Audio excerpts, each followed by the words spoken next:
Well, Adam Schiff can talk for 4 hours. Democrats can talk for 8 hours. They can talk for 24 hours. It's not going to change the facts. We've said it probably a million times, but that's the thing about facts is they never change. 4 facts will not change, have not changed, will never change. The call transcript shows no quid pro quo. We've all seen it. Seen it now for months. The 2 individuals on the call, President Trump and President Zelensky, have repeatedly said there was no pressure, no pushing, no linkage of security assistance dollars to the announcement of an investigation. There couldn't have been any pressure because probably most important, Ukrainians didn't even know aid was held at the time of the call. And then I guess the best fact, the most important fact, is they took no action. They never started an investigation. They never promised an investigation. They never announced they were even thinking about an investigation. And they got the meeting, they got the money, and they got the phone call from the president. So they can talk all they want, but it's not going to change those fundamental facts. And I'm sure that the White House defense team will point that out in a clear fashion at the appropriate time. We'll let Elise talk, then we'll take the question. Thanks, Jim. As we saw yesterday, this is the weakest case for impeachment in the history of this country. Dude, I'm shooting we continue to see how flimsy this case is, which is why there was bipartisan opposition in the House. There was bipartisan no votes when it comes to impeachment. I anticipate that we will continue to hear lies and half-truths from Adam Schiff today. He also doesn't include important testimony that every single witness testified that he or she had no direct evidence of impeachable offenses, high crimes, misdemeanors, treason, or bribery. So Adam Schiff and his team can continue to speak for hours to the American public. Certainly in my district, they're tuning this out. They want us to get back on behalf of the American people and get back to work. And they want us to work this out in the election. The American people have a right to decide at the ballot box. I would just say one comment about what the chairman of House Judiciary, Manager Nadler, said on the floor yesterday was outrageous. It was offensive to us. He effectively accused the Republican senators of being engaged in some sort of cover-up. It really was astonishing for him to say that on the floor of the Senate. I think that's why Chief Justice spoke up. He's normally very stoic, as you all know, Chief Justice Roberts, and he stepped in and corrected that and reminded them of the decorum that's necessary and the level of respect that's necessary. I think that went the wrong way. And from our perspective, as long as these managers continue to put on this case, I think it's counterproductive. I think they're losing support rather than gaining it. And we're glad that this will wrap up today so that the president can finally put on his case. This has not been a fair fight until right now. And the president, the White House, all of us are anxious for those real facts to be put out there, and we're glad for those 2 days to go forward. We'll take some questions. Be glad to take some questions. Peter Schumer, he had a press conference this morning. He called the White House defense team unprepared, confused, and trending towards conspiracy. I mean, you don't even know where to start. Yeah, you just want to laugh. I can comment on that. Chuck Schumer is the one that's unprepared to actually come down here and make that kind of assessment. I can tell you, they spent hours and hours and hours, and to suggest when your team gets to go without a rebuttal that the other team is unprepared, they haven't even taken the field yet. And so when we look at that, it is critically important that we understand only half the story is being told. And I can tell you, it's the false half of the story that's being told. And so for Chuck Schumer to come out and do that, he's trying to spin a narrative that all of you that covered this in the House, you already know that there's another side of the story, and the American people very soon will know that as well. And so to suggest that there's some lack of credibility for the president's defense team is ignoring what's happening in the room. You can read the body language of the senators, and did Chuck Schumer come out and applaud Chairman Nadler for his comments? Did he rebuke Chairman Nadler? Well, he shouldn't. As Democrats have pointed out, Ambassador Bolton has a book deal for fans sort of telling his story. Is that I don't think a book deal should influence who testifies or who doesn't testify at an impeachment proceeding. They had a chance to call their witnesses in the House. Remember, they called all the witnesses. We didn't get to call any. We had no subpoena authority, and the witnesses we asked to come to the hearings were all Adam Schiff's witnesses that actually we thought were somewhat helpful to us, but we didn't get to call any of our witnesses, so they had their opportunity to do that then. They didn't pursue it. Whether there'll be witnesses next week or not, that's up to the United States Senate.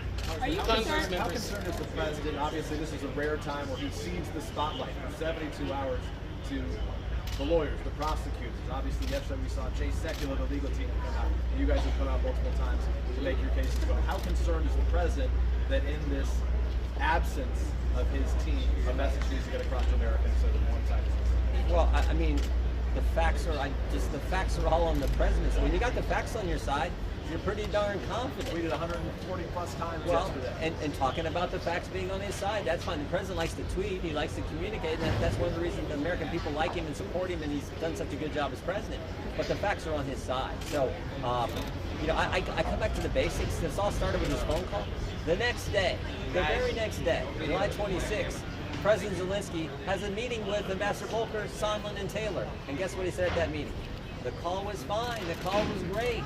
But yet, Adam Schiff wants to spin this into that's how ridiculous this whole process has been. Are you concerned about the Republican defense starting on a Saturday where few people may be watching, fewer people? I think already fewer people are watching. That's Adam Schiff talking for 4 hours. I think a lot of the networks went away to other programming. So I don't know that that's a concern.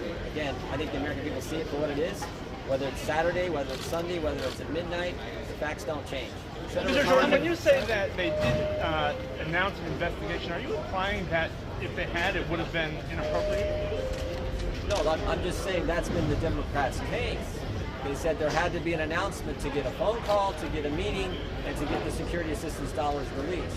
Well, guess what? They got the phone call on July 25th. They got the meeting on September 25th. They got Not the money in the White on House. They got They've never got a White House meeting. Well, I think it was Have you ever gotten a White House I think it was Dr. Hill who said they wanted a meeting with the president. Where it's at is not that big a deal. September 11th, they got the money, and there was never an announcement. There was never any quick phone call. Congress members, you're all advisors. What does that mean, other than speaking matters? Just a kind of foundational question. What do you guys see? Many of us were deeply involved, obviously, in the process in the House, having kind of sat in most of the depositions, which almost every individual here did sit in those, or participating in the House Intelligence Committee or the House Judiciary Committee. So having an understanding of the process fouls and how unfair Adam Schiff ran this process, that's important to point out the hypocrisy of his witness claims, for example, when Republicans were not able to call a single Republican witness, only witnesses that the Democrats wanted to call, how rushed this was in the House, and also reading every single word of the depositions, every single shred of witness testimony all of us have read.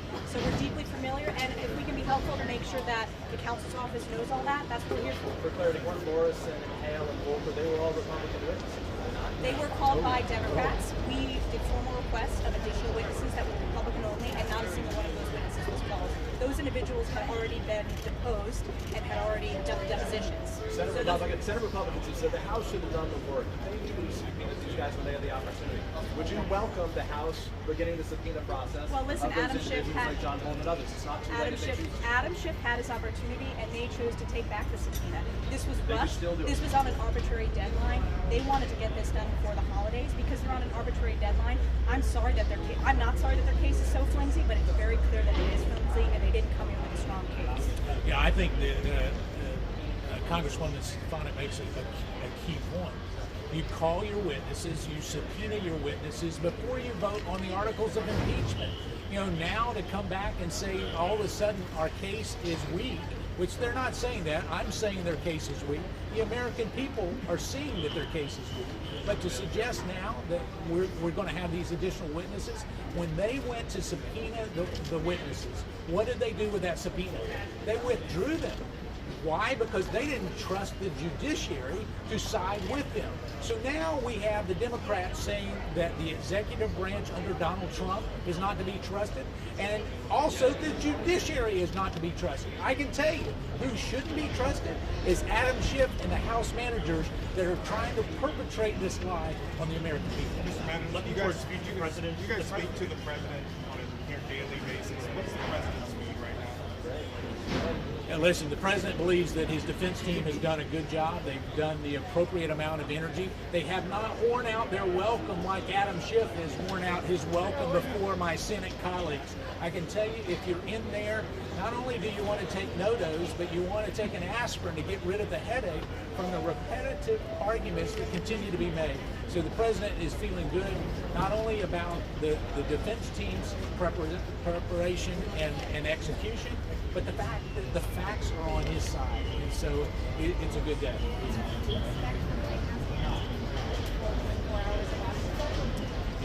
really right now, I think a lot of that depends on where the Democrats go with their arguments.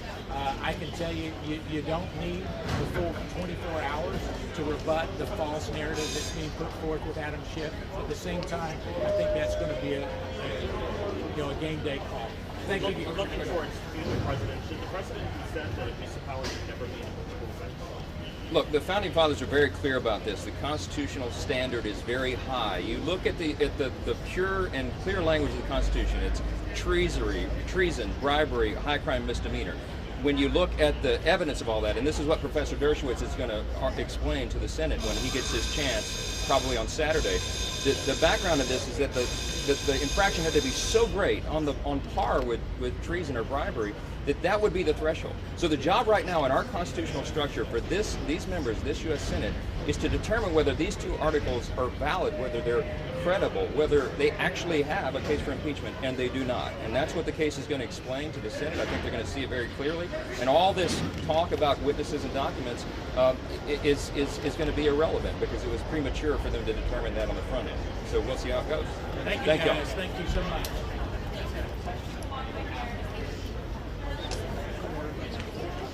Do you think it's fine? A lot of people are going to...